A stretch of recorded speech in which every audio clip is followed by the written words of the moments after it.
आपके अपने चैनल जोगी सर की पाठशाला को सब्सक्राइब कीजिए और बेल आइकन को प्रेस कीजिए ताकि नई वीडियो आते ही आपको नोटिफिकेशन मिल जाए।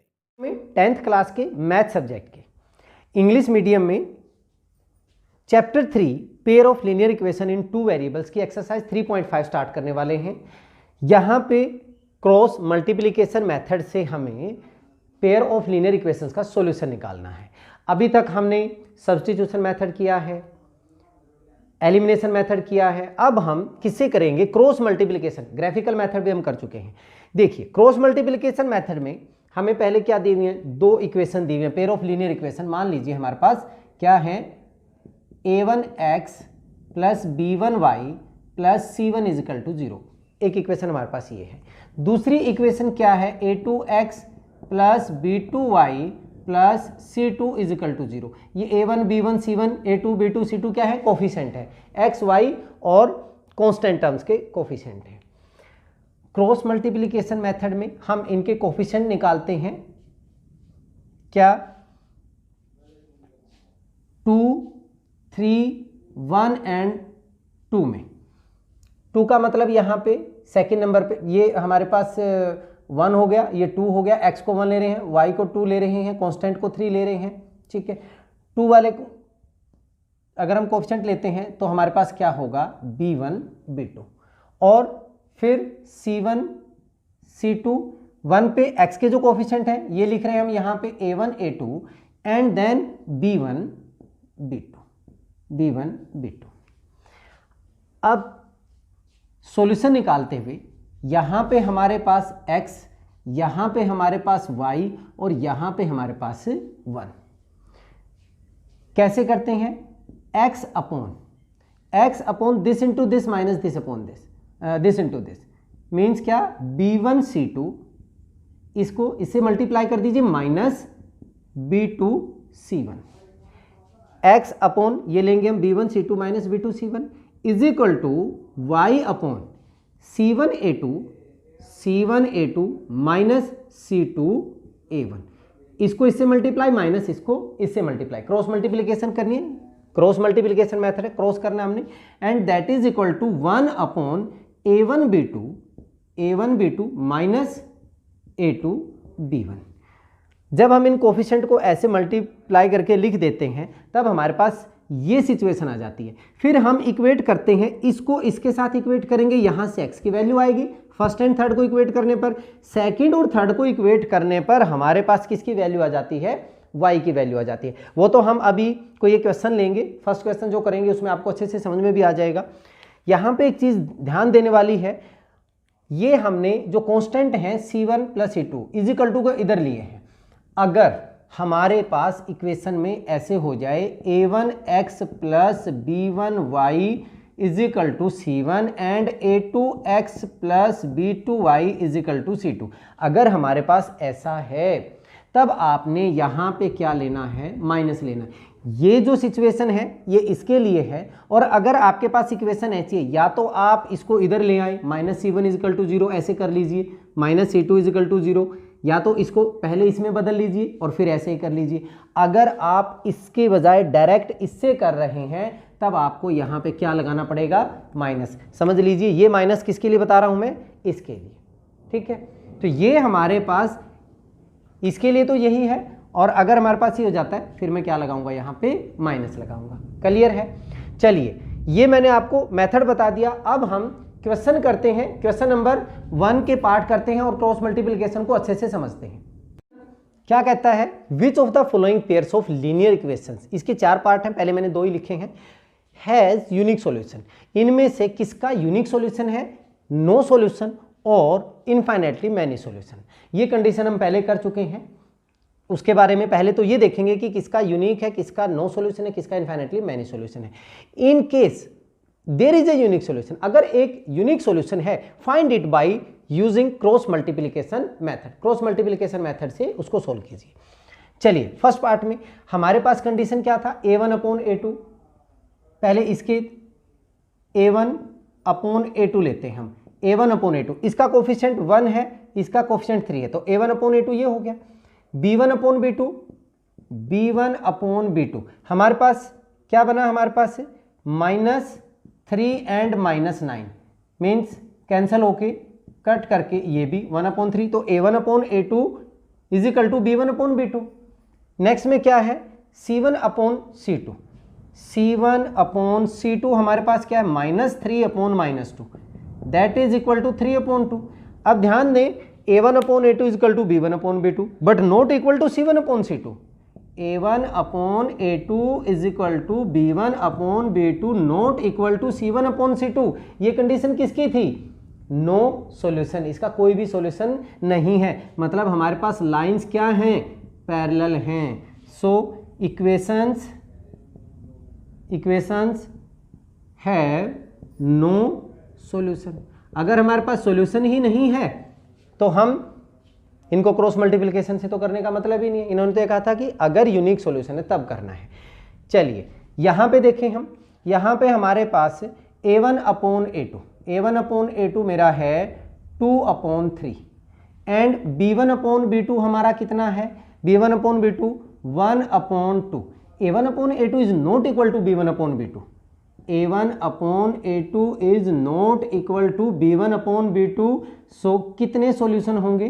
That is unique solution. Unique solution ही होगा हमारा, ठीक है, यही कंडीशन थी। चलिए अगर यूनिक सॉल्यूशन है फिर हमने इसको किससे करना है? क्रॉस मल्टीप्लिकेशन मेथड से। क्रॉस मल्टीप्लिकेशन में हमने क्या करना था? कौन सा? 2 3 1 एंड 2 2 3 1 2 ये इनके कोफिशिएंट लिखने हैं हमने। क्या बनेंगे?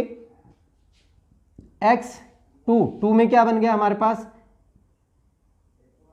1 2 3 में 5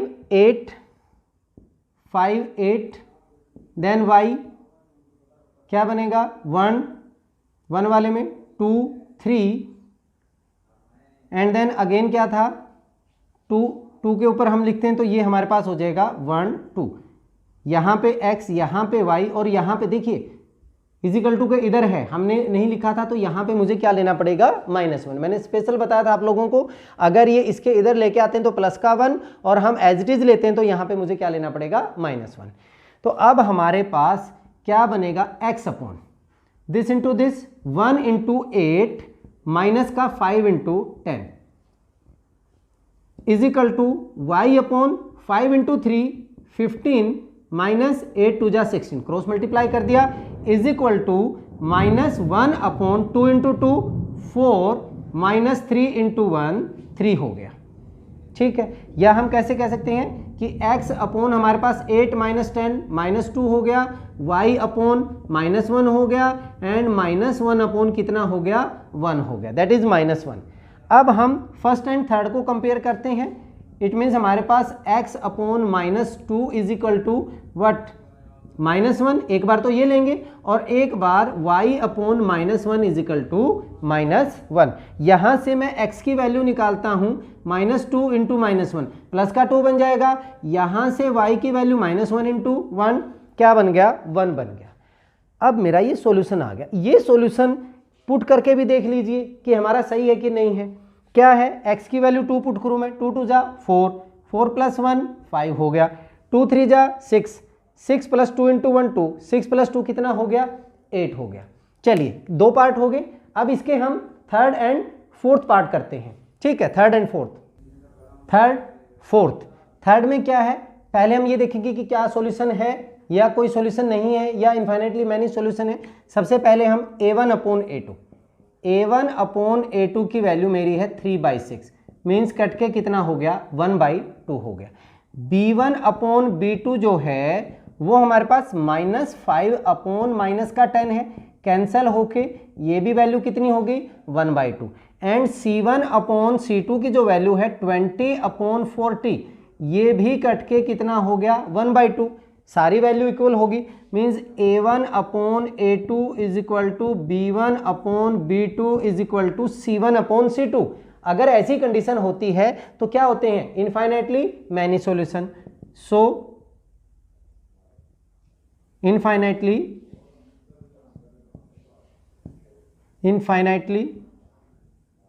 मैनी सॉल्यूशंस।